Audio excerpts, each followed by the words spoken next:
This is Bharat FM. बजेगा Bharat, झूमेगा Bharat.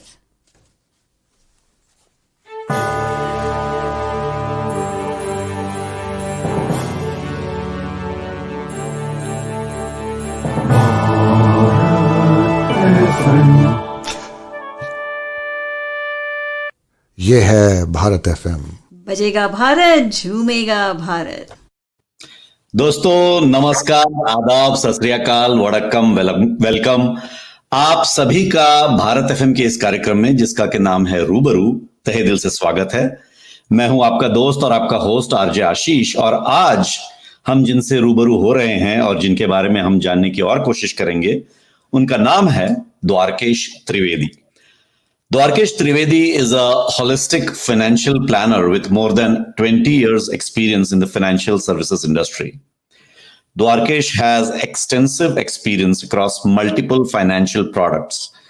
He is a qualified chartered accountant and was ranked 13 in the country. Dwarkesh completed his MBA in finance in USA. He is also a cost and management accountant. He has extensive experience on Wall Street and has worked at Goldman Sachs, Deutsche Bank, Bank of China, Citibank, and Price Waterhouse. He is a truly global citizen who has worked on 3 different continents. When he is not working, his passion is mentoring kids and building their mental fortitude, culture, and values for life. He loves to read, understand various cultures, sports, and human evolution. He has traveled across the globe, which gives him keen insight into his daytime role as planner, investor, and a financial coach. He has also been involved with various charitable causes like empowering women through education, raising or contributing money through various charitable causes, both in America and in India. Dwarkesh Trivedi's financial practice, DPT Advisors, is inspired by his aunt and named after his mother. DPT Advisors is designed to help individuals and organizations wisely manage their finances.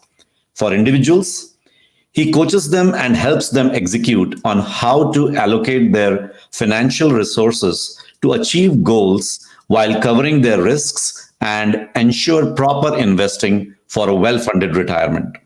For organizations, he helps them optimize their benefits offering to all employees to ensure that the organization attracts high-quality talent. He is strongly committed to using the resources that this practice brings for the growth of education in society.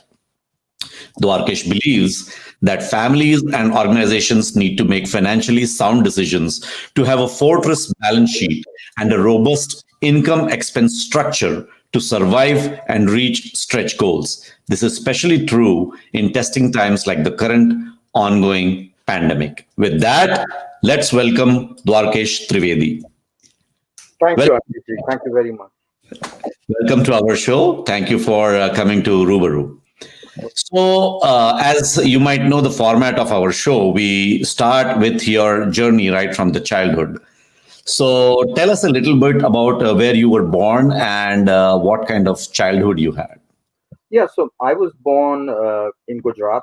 There's a town close to Anand, if you heard about Amul. Yes. So I was born there, and my childhood was spent in the villages in India for the first 5 years with my aunt, whom I was very close to.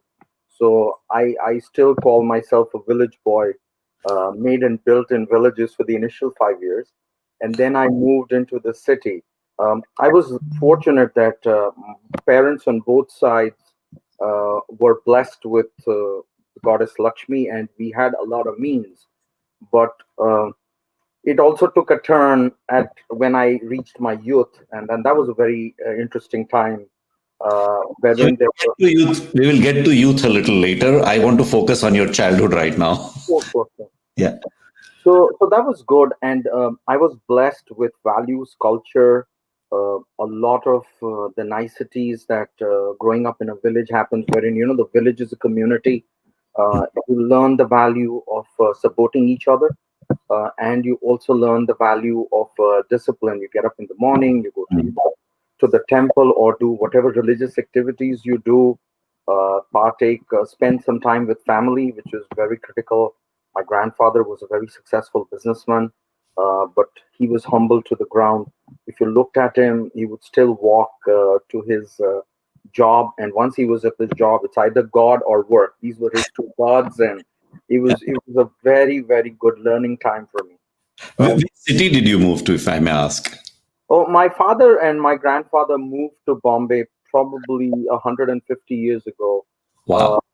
So not my father, but my grandfather and his father moved 150 years ago. So once my childhood was done on my maternal grandfather's side, I moved to Bombay in 5 years' time, and then I grew up there. I see. Okay. So in Bombay, how was your schooling and what kind of kid you were growing up?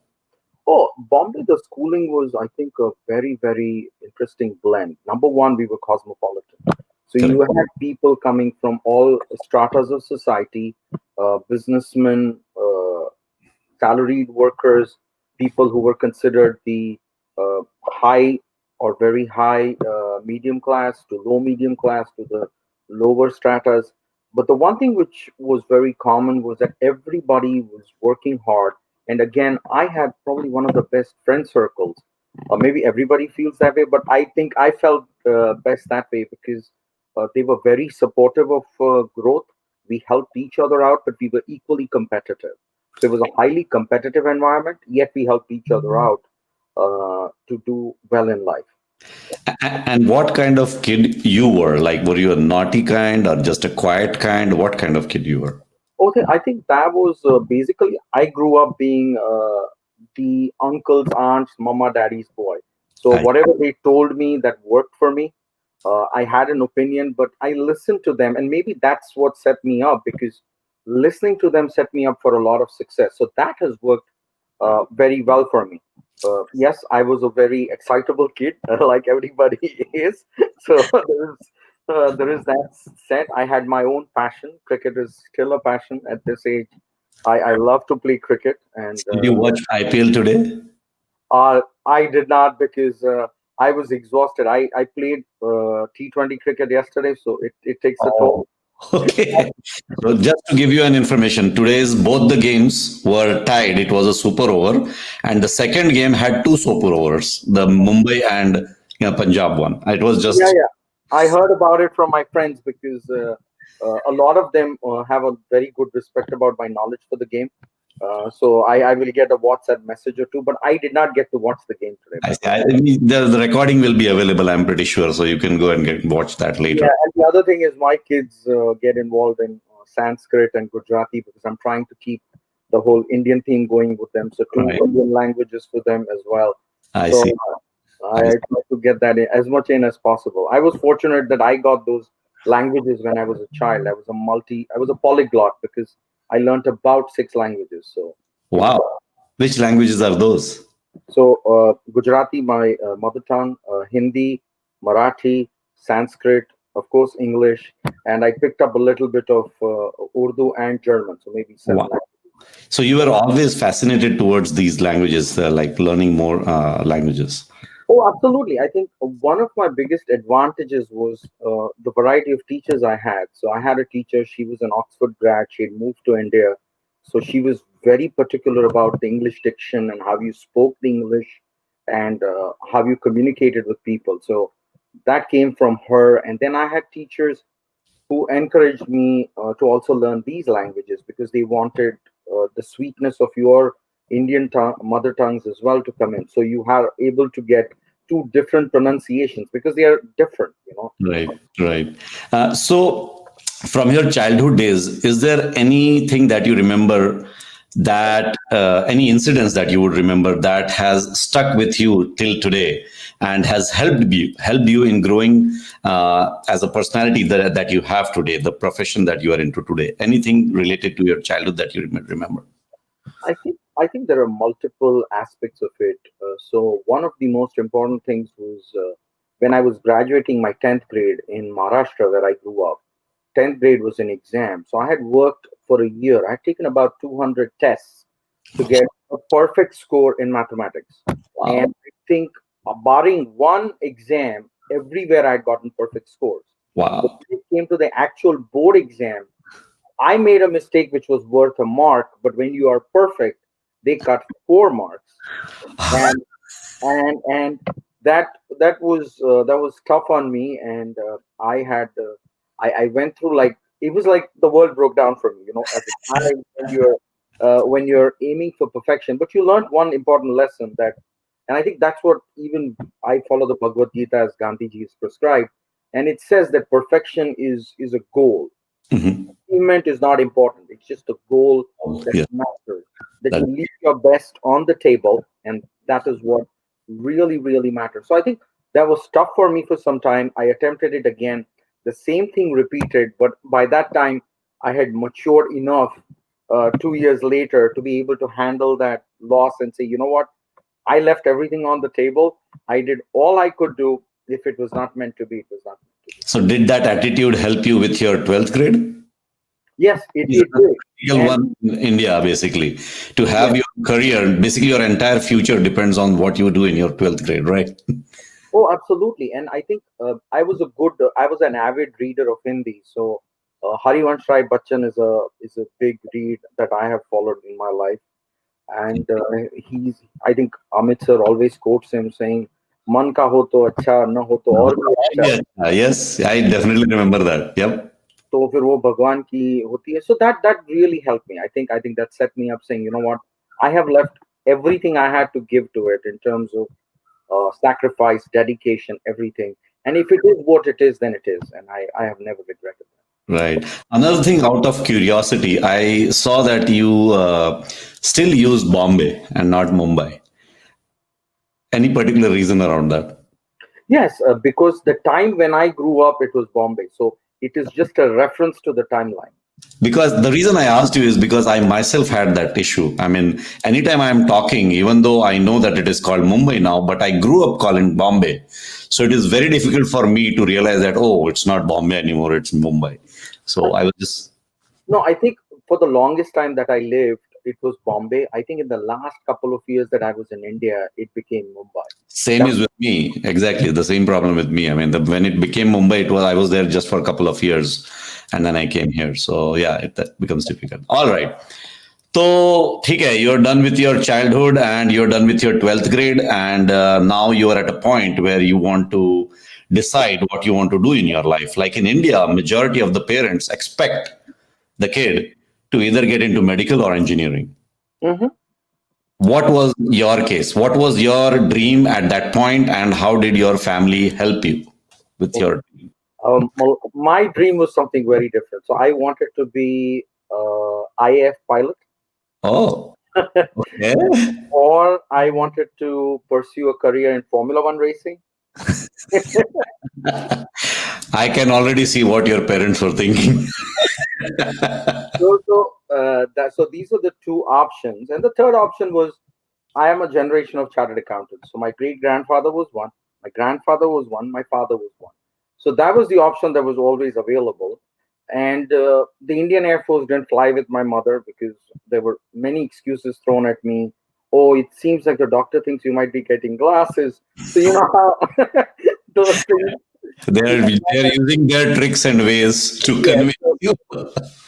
So that was the case. My mother had tried to get into med school, but she'd had to move outside her town to go to med school. And my grandfather back then, because you're talking about maybe 50 plus years back, or 60 years back, it was difficult for parents to let their daughters go out. And that culture has shifted now, but back then it was a much more protective culture. And then my mother decided not to pursue medical because she thought it was difficult. So she decided that was not the route that I should go. So medical was out. Engineering, yes, my professors thought I would have done well because chemistry, physics, I used to get perfect scores. Was a little bit weak on biology, but other than that, it was kind of sort of, those were the perfect scores that I did not chase, and I still got them. So it's interesting how sometimes I, plays that role. So they wanted me to be an accountant, and because in India, Bombay, you tend to elect after 10th. I had made an accounting choice, but still had the option, if you wanted to move. But at that point, I think I was okay with accounting because I started working with my father when I was in seventh grade. So what I would do in summers is I would travel in the Mumbai trains myself, go to school and work because I initially wanted Munshiji was another great read, and he had a story wherein the child starts selling papers in the third grade. So I proposed that to my father, but you know how parents are. If money is not the need, they're like, no, no, no. I think you need to focus on studies. So by seventh grade, I convinced my father. I said, please let me work. So he's Uh, like, you know what? Okay, you want to work? Come and work with me. So I started working, and I kind of enjoyed what was in there. And I like my father's office is like a family culture. You know, you help each other out. So it was always fun. So I was okay with that. Okay, so it didn't look like I was choosing between two very extremes. Of course, it was on Formula One racing or or the Air Force, but yeah, of course, right. So basically, you started with your like you got enrolled into BCom in India, I believe. yes, yes, You I did your commerce. Okay. So you did your BCom from which college? both our college. Podar College. Yeah, it's one of the best for commerce. Yeah, I know that. So how was your college life when you were doing it at Podar? Oh, I must tell you, it was again the same blend that I had in my school. My school was probably one of the most balanced schools. You know, sometimes you get schools wherein you get kids only from one strata, or you get kids from what do you call from only one background or ethnicity. Bodar was a mixed bag. You got people who came from a variety film producing background, people who came from salaried backgrounds, people who spoke different languages. And it was beautiful and competitive and yet helpful. I will tell you this that some of my friends were real high IQs. I had a friend of mine who appeared for an exam, a cost accountant's exam. After 2 days of prep, he was number two in the country. So he was just outstandingly brilliant. And yeah, I was proud to call him my friend. Yet I was competitive enough to feel, you know what, I got to match his achievement. Never Right. did, but at least that was, it's the You aim positive. for that. Yeah. Yeah, and that's where I also learned one thing, that you don't want to be jealous of anybody's success. You want to learn from it, and that's how you grow. In college, I used to have a saying that Napoleon used to say, poor minds discuss people, average minds discuss events, and great minds discuss ideas. That So is I correct. stuck to it for a lifetime. I said, you know what? This is a great idea. I don't want to badmouth anybody, but if there's something to learn, I'm not walking away from it either. That's really good. Yeah. So anything from your college life that you remember that you would like to share? Something that has stuck in your head. Yeah, I think one of the things that stuck in my head was how much you could progress if you wanted to. So one of the exams that I had in accounting, we had a paper set, and that paper was very difficult. A chunk of it came from Chartered Accountant England and Wales.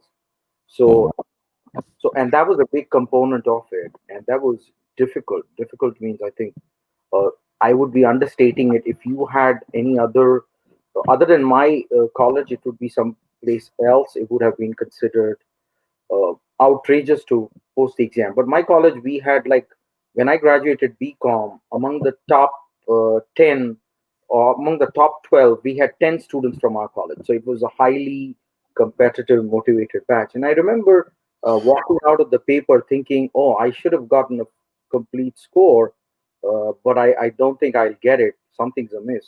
The results came out, I think, out of all the students, which was 700 to 800, everybody was between 35 to 50. There were three students who were beyond 50. And if my memory serves me right, my score was 97. So I was the only guy who was way out there. oh wow. That's amazing. And that validated, because I was preparing for my cost accountants exam. So I passed the cost accountants exam at the first attempt every go. I kind of learned the value that if you are ready to go higher up and learn more, uh, you're always going to be able to reach higher and higher standards. And I think that stayed with me even during BCom, because while I was graduating BCom, I was also preparing for my costing final. And I remember walking into a class wherein one of the most respected operators in the Bombay Stock Exchange used to teach an accounting subject. And he picked up another example from a UK exam, because UK exams were considered some of the most difficult ones. and I had people who were 10, 15 years elder to me in the class. I solved it. Nobody could solve the problem. And, Awesome. and that stuck with me, that effort always gives you reward. You are limiting your own growth opportunities by letting the challenges overwhelm you. And I think that boosted my confidence a lot. And he always told me one thing. He said, the first thing is you believe in yourself, and then you're going to go places. So belief and hard work. And I was blessed to have some great professors. That is I walked out with colleges. I cannot tell you how much that's why today I'm focused on, even while I was on the Rutgers board, even right now I'm scheduled to attend a Rutgers event wherein I'm going to educate kids on what post business school life in America is like. I believe in education, and that set the tone for me that I got the best. I got people who were selfishly serving us. I still thank those teachers. I call them up right now and say thank you, really thank you very much. You That's set awesome. me for a great success. Okay. So, okay, you're done with Poddar. You passed your cost accounting exam. What was next? What were you planning next at that point? So at that point, one of the thoughts was, unfortunately for me, I was blessed. My maternal aunts also got involved in my life, and they said, you know what, Dwarkesh has a great future. He's led a trailblazing life. Why don't we see if he could go to the States and pursue a career? And I was excited because a bunch of my friends had gone there. But in my family, I normally would work with my parents. It was never, oh, I want to do this and let me go out. It was not. I wasn't comfortable doing that, and I didn't want to upset a very successful formula because everybody in my college thought I was a success. I thought I still had a long way to go, but they were very comfortable. My cousins were very enamored by it. So we decided that US would be a great opportunity for me to pursue. And Price Waterhouse was one of the leading firms in India, accounting firms. So having that on your resume was thought to be very helpful. And so I reached out. So I got accepted into Price Waterhouse, Arthur Anderson, Ernst & Young's local partners. So I got a couple of offers, and I decided to go with Price Waterhouse because they were the most blue chip of the accounting firms back then. Nice. Okay. So you started your journey with Price Waterhouse at that point. Yeah. How long were you there with them? 4 years, close to 4 years. 4 years. How was your experience? Like, this was your very first job, your first time entering the industry. How was your experience those 4 years at PricewaterhouseCoopers? What did it teach you? I think the start, as usual, is when you come out of the educational force. I had the same follies a lot of people had, wherein I had some skills, but I still believed blindly in the education. The first couple of months taught me that skills on the job matter equally. If you're just gonna hang your hat, so to say, on what you've learned, it's not gonna take you a long places. On the job learning is equally important. That changed my perception because then I reached out to my head partner and I said, look, I am here for 3-4 years. I don't know if I can be longer, but give me a plethora of experiences. I'm ready to work 110, 120 hours. Give me the experience.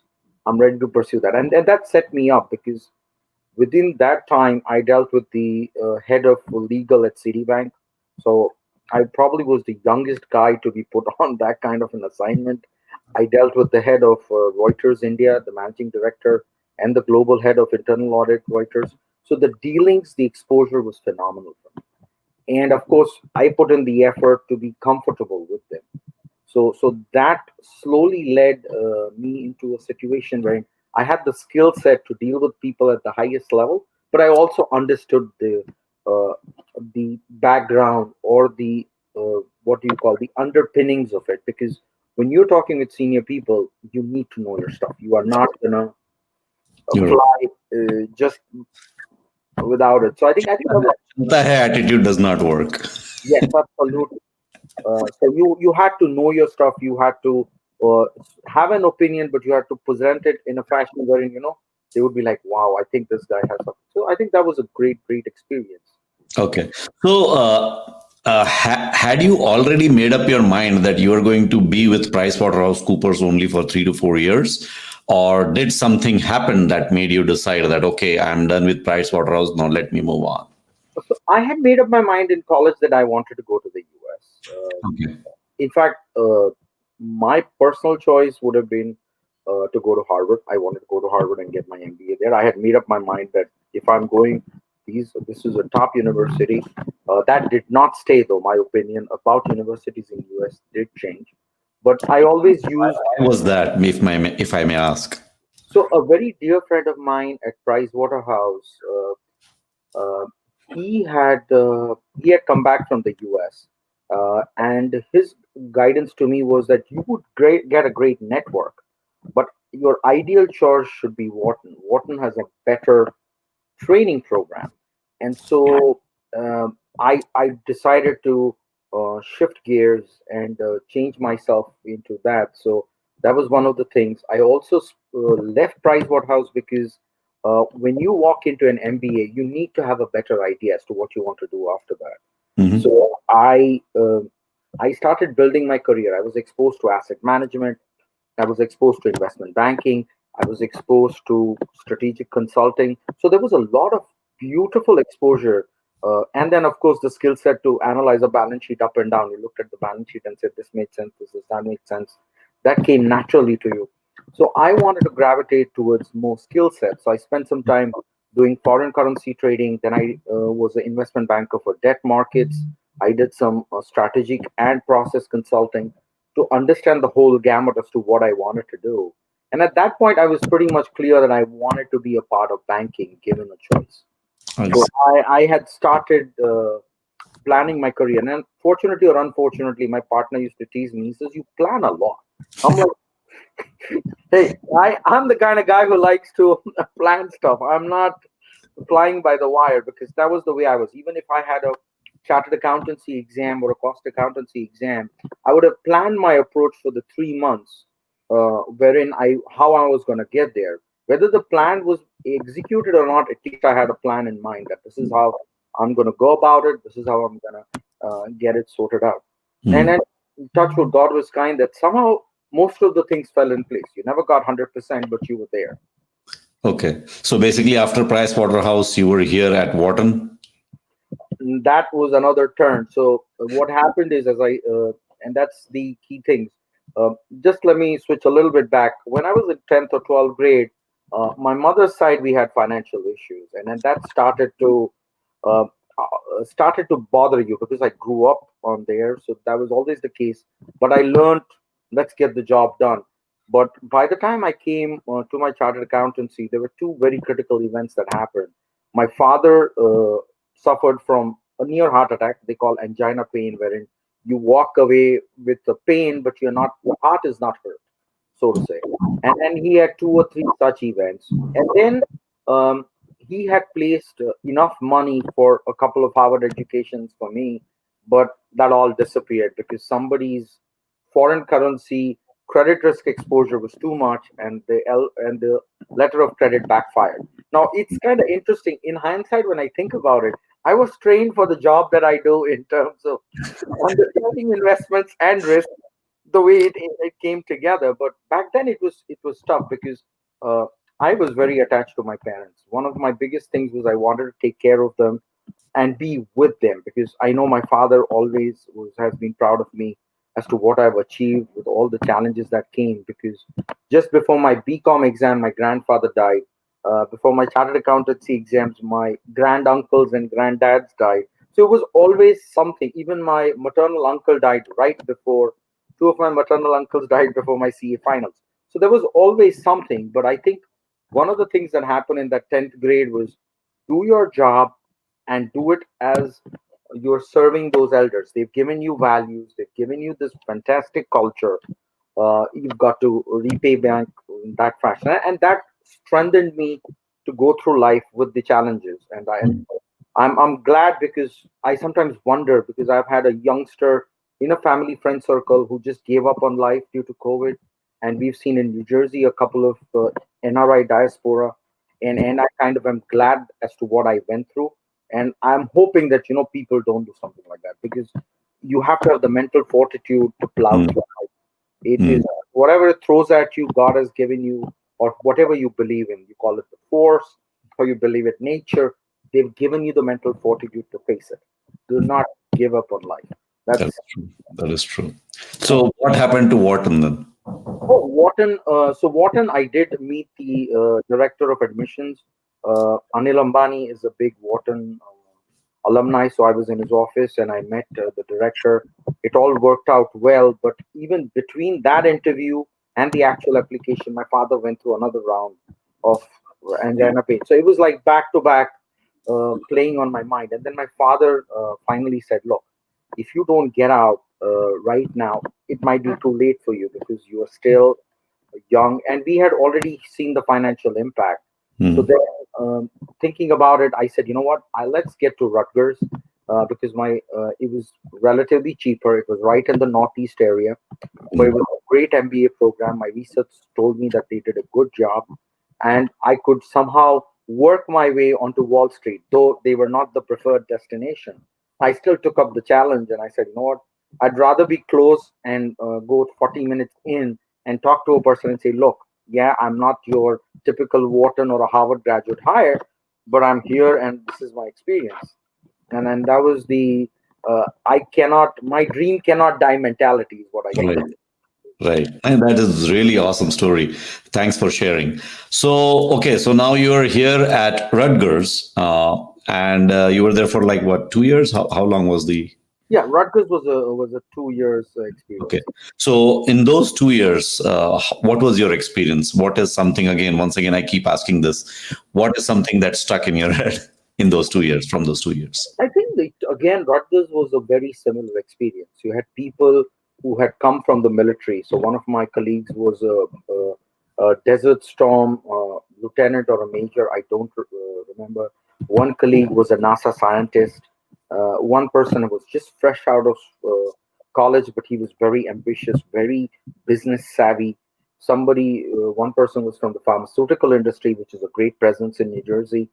So it was a great mixed bag of students, and again we were very much helpful to each other. So if somebody had an idea, we would share, and sometimes we disagreed. I remember a very cool presentation wherein my friend thought that we could not have the technology like FaceTime because of the amount of data that was required, and I believed in American innovation, wherein America thrives on innovation. We're going to do something to change it. So somehow I believe that could change. And of course, Apple then changed that whole notion. But we strongly disagreed, but we agreed to disagree and decided to take the presentation in a route wherein we would put two perspectives on it without concluding on where we thought the technology was going and let people have that take. So those were some great experiences from that perspective. And Okay. then one of my projects was very instrumental in where I landed up because it was about redoing the furniture industry.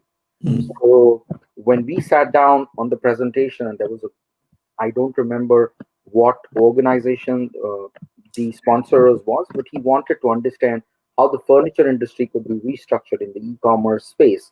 And given that I knew automobile industry, I did very well. My group said, why don't you take the lead on strategically thinking what you want to do here and how you want us to go? So I spent a lot of time and we came up with a great plan wherein, they would be able to manage the furniture industry much more efficiently. Because, and, Okay. and the professor noticed. So that was the key story there. That's awesome. All right. So, Rutgers, what after Rutgers? And how did you decide to do whatever you decided at that point? So Rutgers, banking was always my love and my passion. Of course, yeah. So in Rutgers, one of the courses was again we did options pricing, and we were looking at evaluating option pricing with an eye on understanding the equity component of it, and that was spot on. So what we did that semester was spot on with how the stock went about.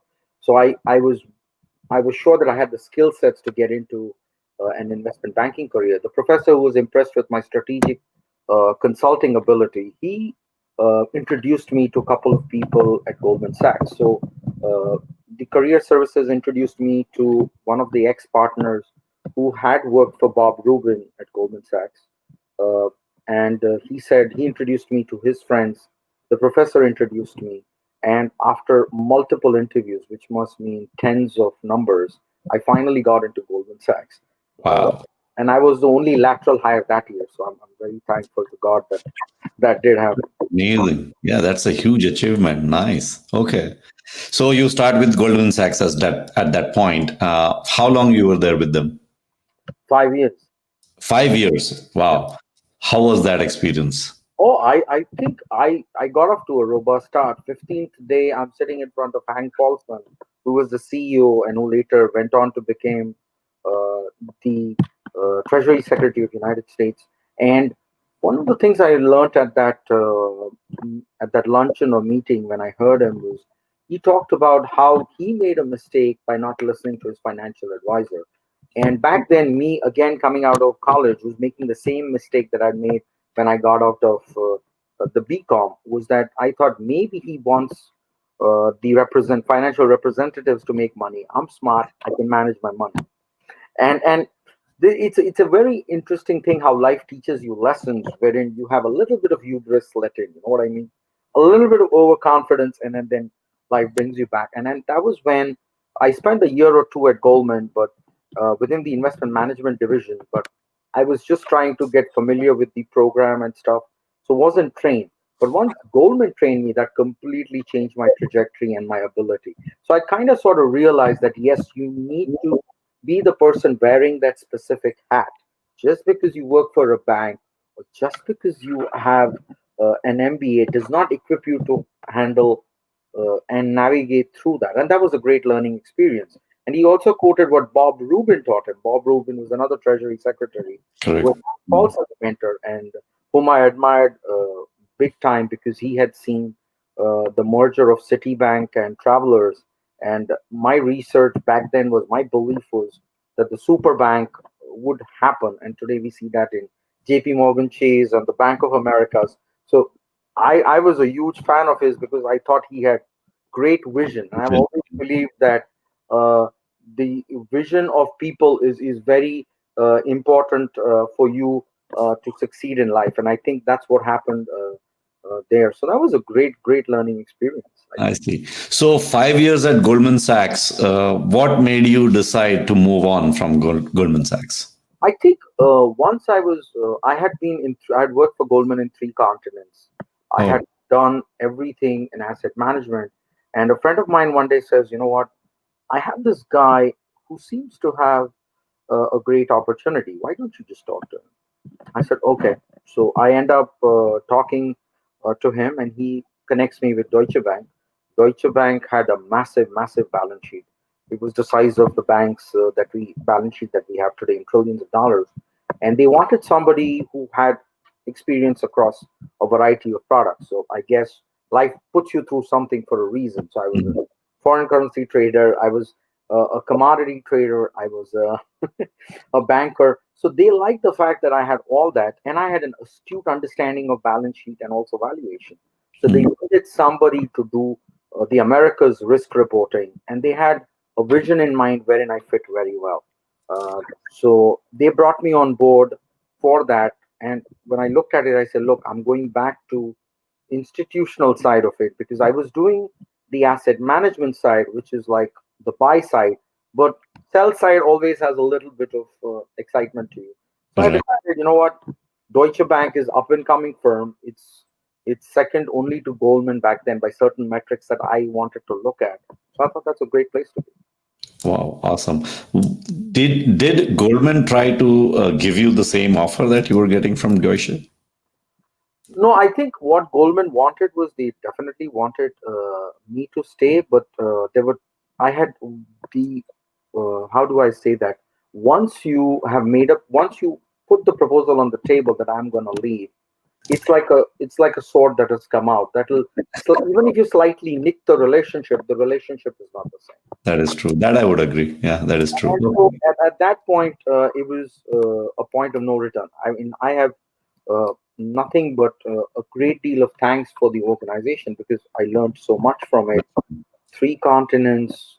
They even sent me and my wife for a congressman felicitation by Mayor Bloomberg. They did everything to make me happy, and I'm thankful to them for that. That's awesome. So when did that happen? You just mentioned about your wife.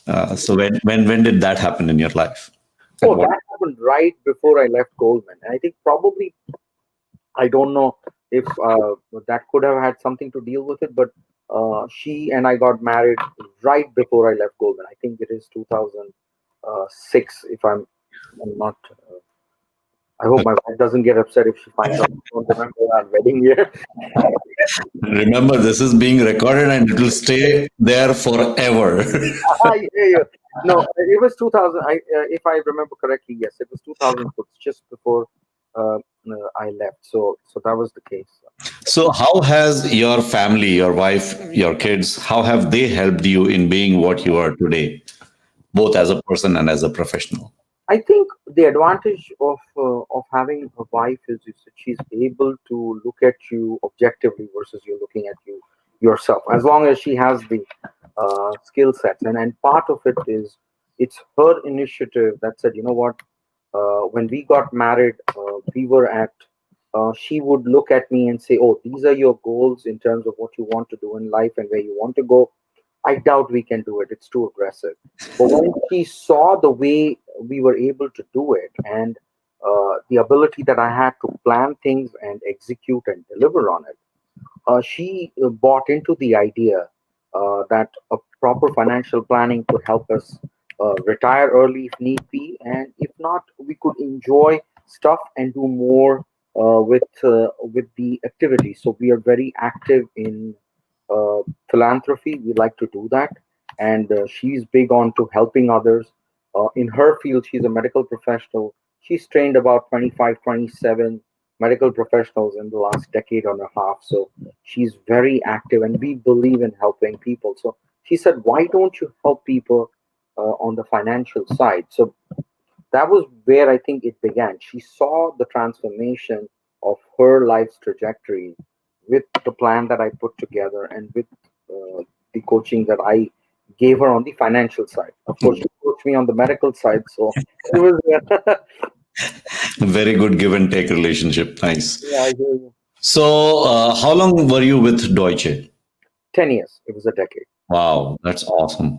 So that, okay, in brief, a little bit about your experience in those 10 years.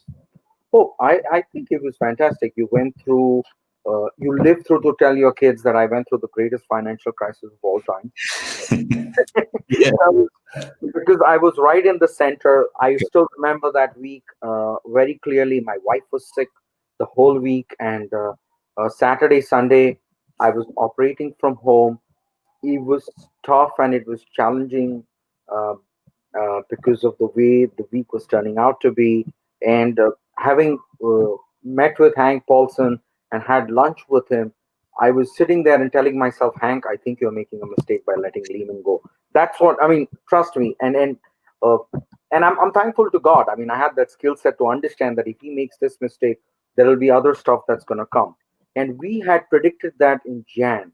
So the Jan of that year, me and my ex Price Waterhouse colleague, we sat down at 60 Wall Street in the main atrium, and we are trying to figure out, and we're saying something is amiss here. I am having a situation wherein we don't feel comfortable where the market is. And then after that, India had won the 2000. I think later on, India won the 2007 World Cup as well, the T20 World Cup that year. So I was talking to somebody else who was a very dear friend of mine, and who wanted to grow the T20 World Cup to T20 format in the US. And so when he was doing that, I think one of the biggest things that I realized was that he was talking to me about the market. How would I say market? Well, let me put it in the correct word. The challenges that the market was facing, right? So that was something that we kind of sort of heard and knew about, and that was where we decided that we needed to start thinking about it. So. Oh, okay, I see. So, at what point did DPT happen? Oh, the DPT idea was always there because I was always helping everybody around me. Oh, okay. Everybody would come to me and say, "Look, I need guidance on you. I feel this is what I want to buy. Do you think I can afford it, or do you think I cannot afford it? And do you think it is something within my means? And my argument with them was, look, I know your incomes, estimated income, and I believe you can do it. And so that was the goal that I always had, wherein I was able to perceive what the income was, what their expense structure was, and how they're going to be able to achieve their goals. So that was what I did. So you were helping your friends at the same time, even though it might not be like officially being a DPT advisor, Yes, uh, yes. So but I would do everything that I could do in terms of helping them, but not getting involved in any of the activities that would need me to be in that specific role. right, So it was more of a guidance wherein correct, right. So at what point you decided, okay, now I need to have something like do full fledged as a DPT advisor and start on my own? At what point you decided that? I think I had spent 2 decades helping four banks, right? I was done with Goldman, Deutsche, Bank of China came along, Citibank was done. I initially started off thinking I needed to get a hedge fund off the ground uh, and also a microfinancing firm. So we tried to do something which was socially responsible and helping the farmers in India. What had bothered me was there were farmers who were giving up on life, and I didn't want them to do that. So we looked at that situation. We wanted to help that, but that didn't pan out. And then there were challenges in it that we could not overcome. So I said, you know what? If I can't do that, let me help others. And then I've always believed in having a chat with my religious teachers, and my religious teacher said, why you have so much vast wealth of knowledge, and you always focus on delivery, always talk to me that you are not happy that if a client is not served right. And I said, yes, that bothers me. For me, as a Brahmin, my culture is to help people to begin with. I learned that from my father, and my father always believed focus on delivering value, the money will follow no Follow. matter what. And that's what said, you know what, I said, I want to help people do this. So that was where I think I decided to go that route. I see. Okay. So how did you come up with this name? I know there is some story around the name DPT, right? Yeah, so I grew up first 5 years with my aunt, and I was very near and dear to her. She had her own challenges in life, wherein she got divorced, she was mistreated. So empowering women became an issue, and I think I started that in school, because when I was in school, I knew what had happened with her. So I empowered women, and then she became a very strong influence. So when I spoke to her, she says, "Your mother has been something that you've loved. Why don't you start a firm in the name of your mother?"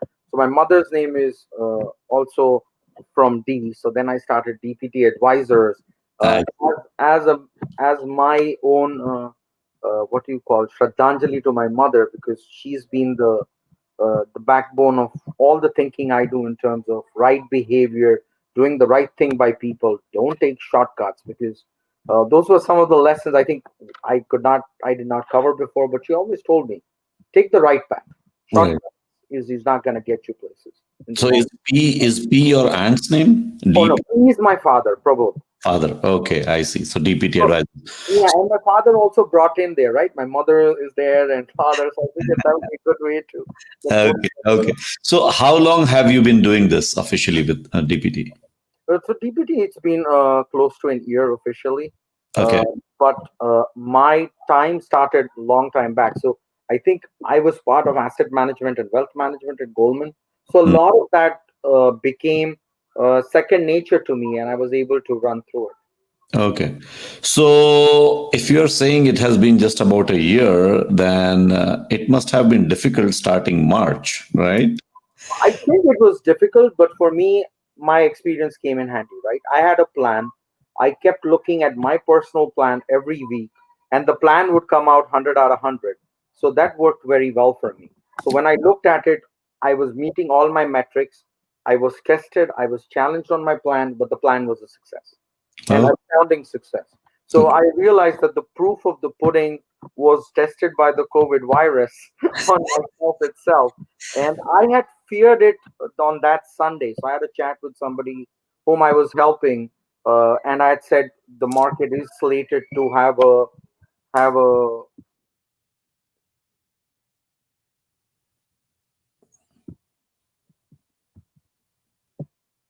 so that was the thing then. And I think I personally have strongly believed that a plan helps you manage through it, because you build what is called a fortress balance sheet, wherein if rocks fall, the world breaks apart, you're going to be able to hold yourself. And especially my experience going through with my father as to what we did, how we pulled out of the bankruptcy situation, and how we were able to re grow the income and manage our expenses, that came in handy. So I was able to just slide right in and get it done, and able to talk with clients. The other So, thing, I also have reputation with a lot of my friends who know me to be the right doer, because every time we have a discussion, I'm like, look, guys, I know this shortcut is very appealing, but let's do the right thing. right. So I was about to ask you that, like, so even with COVID, even with the pandemic, you were able to survive the market and, in fact, plan it out well because of having that attitude all throughout your life to plan out things and then act upon it.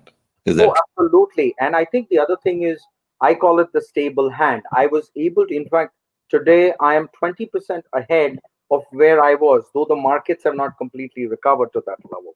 And that's part of it, is that you hang in there and you make some smart, uh, factual based decision rather than emotional left and right. And that's where the professional, I think, comes in handy.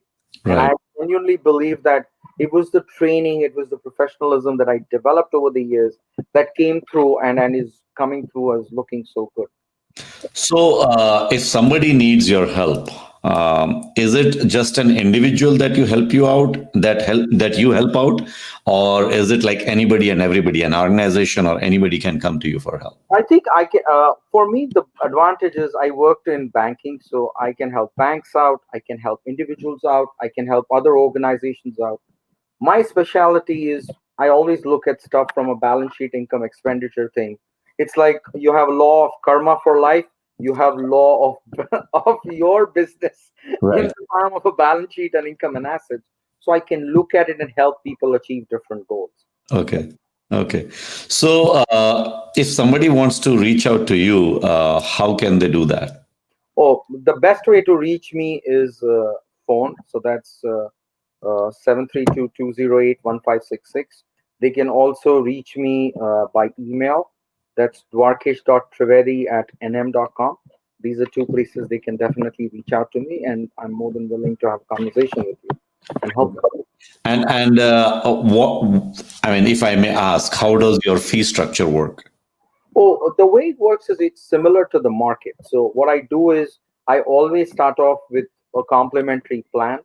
The complimentary plan, depending on where you go, would be $2,000 to $10,000. Anywhere else, I'm just doing it complimentary, because my business practice motto is growing one plan at a time. So I want to help each individual one by one, because I want to live this country and maybe the world a better place than I came into. And the COVID is definitely going to impact people and the economy very aggressively. So Right. we need to think about it as a planned perspective. I'm sure people are doing it for the country, but organizations and individuals, I'd love to help that way. So that's what I start with, and then it's the standard fees that everybody gets charged. The only thing is, I like to think of myself as your guardian who's protecting you from yourself and from the outside forces. So Okay. So one thing, this is based on our conversation before. One thing you said, like, what do you say post COVID, starting growing America again, one plan at a time? yeah, I think I say that a lot, because it is very imperative that we come out of this COVID as if it never happened. Life, one of the key reasons why you take challenges as opportunities is you want to be higher then you went into the challenge. So, for example, the portfolio I managed, that was higher. Or, for example, when I walked into the situation where even my father was nearly facing bankruptcy, today we are much better off than we were there. And you want Right. to come out on top. And all that, I believe, needs a plan, because you need to have a cold hearted look as to what the situation is, what do I have, and how do I get out of it. Either you do it yourself or get somebody to help you do that. And I think that comes from my belief of my friend circle. Even when I'm in challenge, I also surround myself with people who are smart, who know their stuff, and who are able to deliver on the needs that I have. So it's always like that.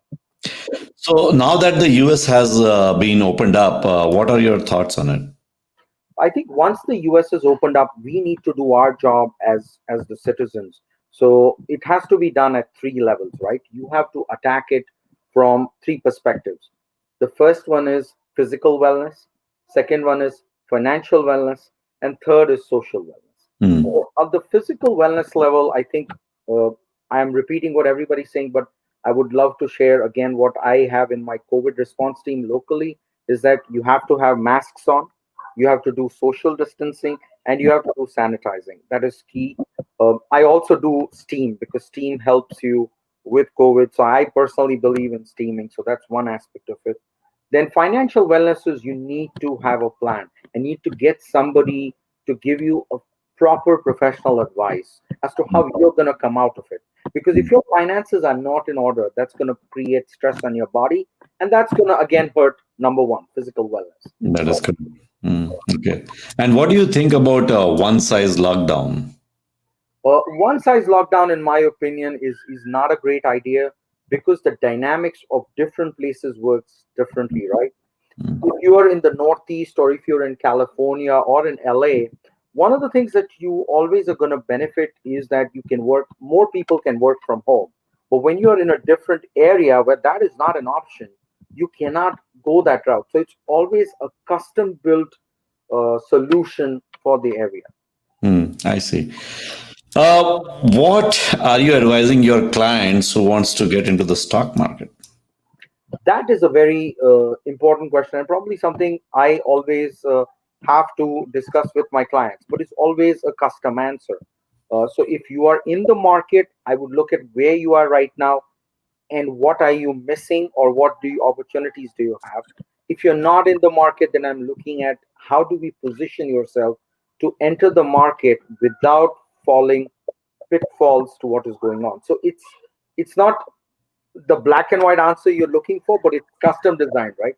You don't want to blindly apply the same answer to every question, and that's why I always make it a personal discussion to see where you are, what stage of life you are in, and then answer that question. Now, let me ask you something which I am personally very curious about. I was never into stocks, to be very honest. I started only during COVID, that is only around March, because I felt that was the right time for me to get in. But at the same time, I don't know if you got a chance to watch this new web series that came on Harshad Mehta, which is called Scam 1992. It's on Sony Live. I kind of am familiar with it because I was in college back then. Right. So, I mean, I have watched the entire web series, and it is surprising for me that one single person can literally drive the market up and down. And that I kind of lose my confidence when I see something like that. Like, it's possible. I know that not every person tries to do that because there are lots of rules and regulations around it. There are policies around it. There are people who are watching you. There are regulators and everything. But still, like the reason Harshad Mehta happened was because there were just too many corrupt people helping him out, actually, at that point, right? Who were breaking rules. So And that can happen anywhere. As a human being, it's possible people might just not follow their ethics and not follow the rules and regulations. How can someone protect themselves from that? I think there are two things which I'm going to tell you. So first of all, let's understand the background of what happened during Harshad Mehta's time. There was a lot of manual paperwork in the banking system back then. Mhm. So that was the first fundamental challenge. You didn't have demat shares back then, so you Mm. would actually do share handling manually. And the third thing was the Indian market was I would not say playground, but was accessible to only a few people, or a few people wanted to get into it, right? So what that made was that market was a much smaller market in India. What Harshad Mehta did was he got people attracted with an idea, And his initial idea, in my opinion, was nice. But then when the corruption came in, etc., came in, greed is always a double-edged sword. If Mm. you're correct, you're going to continuously grow. Mm. When I was at Goldman, there was one thing that the world thought about Goldman being, and it was smart, long-term greedy. You do the right thing, and you make a success out of yourself. So, for example, if you learn a skill set, and if you're able to market it continuously to a lot of clients, in the long term, you are making good money. But if you try to milk it today, it was something like the golden egg story that we had when we were children. That if I kill the chicken, I would get the egg. Yeah. It doesn't work like that. Yeah. It doesn't work that way. The dreams of being millionaires and billionaires overnight is something that is behind this, and it drives you beyond the original vision. And I always tell people to guard against it, even within yourself. We Mm. have two sides: the guy who wants to take the shortcut, and then the guy who says, you know what, I'm going to plow along and I'm going to slowly get there. To put a cricket analogy, it's like, oh, I'm going to score one run at a time because that's what I can get. If I try to hit a six, I'm going to get out. Right. That risk is always there. Anytime you try to hit a six, that risk is always there. But if the ball is right there, then you hit it. So Then you hit it. you have to have You don't try to hit every single ball for a sixer, right? absolutely. You're one thing who does it once in a while. Yeah. So Six. to defend the Indian markets, I think they have moved on from that. It's a much more broader market. You have a lot of foreign institutional investors out there. There is much more rules and regulations. Is any system perfect? No, anything human beings design, there's always flaws that we are trying to fix. But I would say that the maturity is there in the Indian markets, and of course in the American markets. Also, there's a lot of maturity that is out there. But yet, you always want to be careful that are you being too greedy, or are you being justified by the stuff that you have, or are you getting proper professional advice who's helping you stop from making those missteps, because missteps can be costly in a financial world. Okay. So we are already 2 minutes up, but before we end the show, anything specific that you would like to let our listeners and our viewers know? Oh, I would love to tell the listeners that, please continue watching Bharat FM. I think I enjoy what you guys have up. The other thing is also, I think I would tell people, stay strong. COVID is like any other challenge that you face. It's maybe a longer drawn out challenge, but if you're together as a family, you're together as friends, we'll be able to find a solution. And do not entertain negative thoughts in terms of giving up on life or giving up on your dreams. Don't.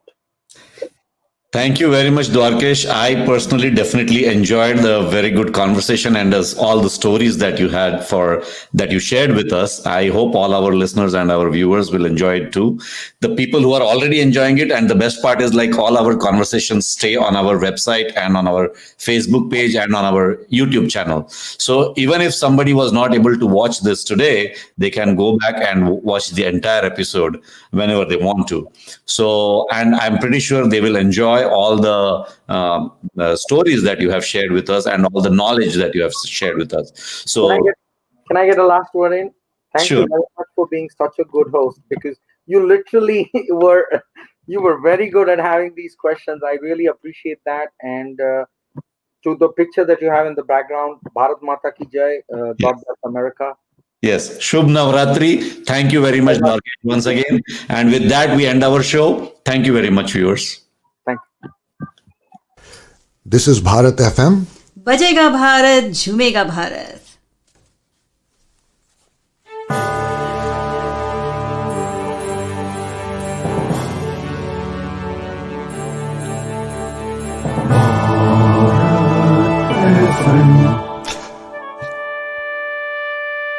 ये है Bharat FM.